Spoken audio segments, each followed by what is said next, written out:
Friends, good morning. আজ 13 September 2024।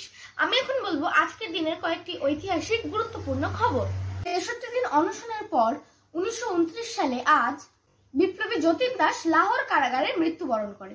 1780 সালে বহুতল ভবনে ওঠানামার জন্য এলিভেটর বা লিফট আবিষ্কার করেন এলিস অটিস।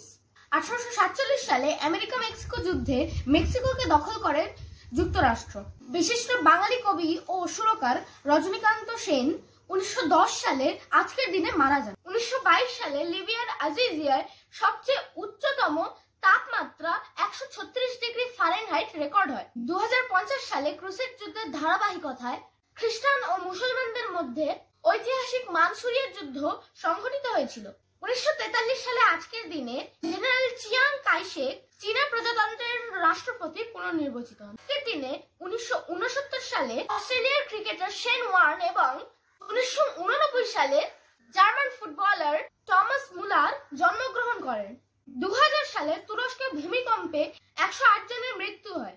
2008 সালে দিল্লিতে এক সিরিজ বোমা হামলায় 30 জন নিহত ও 130 জন আহত হন। তো ফ্রেন্ডস, আজকের জন্য এইটুকুই। আবার দেখা হচ্ছে পরের ভিডিওতে। টাটা।